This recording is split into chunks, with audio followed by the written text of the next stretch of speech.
भुजबळांचा राजीनामा स्वीकारल्यास सरकार विरोधात आंदोलन करणार। ओबीसी नेते बबनराव तायवाडे यांनी राज्य सरकारला हा इशारा दिलाय। भुजबळांचा मराठा आरक्षणाला विरोध नाही असंही तायवाडे म्हणालेत। ओबीसींच्या आरक्षणाला धक्का नको अशी केवळ भुजबळांची भूमिका असल्याचं तायवाडेंनी म्हटलंय।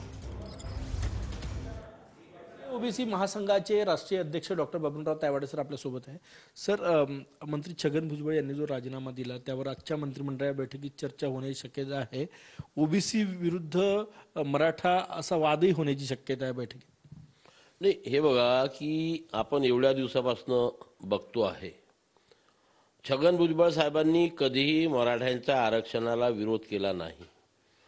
त्यांचं आणि सर्वच ओबीसी नेत्यांचं एकच म्हणणं आहे की मराठा समाजाला नक्कीच आरक्षण मिळालं पाहिजे, परंतु आमच्या ओबीसीच्या 27% आरक्षणातनं नाही। प्रत्येक व्यक्तीला आपल्या समाजाचं हितरक्षण करण्याचं, संविधानिक अधिकाराचं जतन करण्याचा अधिकार आहे आणि त्या अधिकाराचा वापर करून समाजामध्ये जनजागृती करून त्यांच्यावरती ज्या टीकाटिप्पणी केली जातात त्याला जर ते प्रत्युत्तर देत असेल तर ते कुठल्याही प्रकारचं गैरकृत्य ठरत नाही।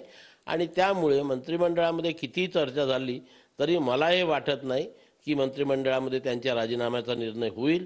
आणि जर तशा प्रकारचा निर्णय झाला तर या सरकारच्या विरोधामध्ये या राज्यातील संपूर्ण ओबीसी समाज रस्त्यावरती उभा राहील।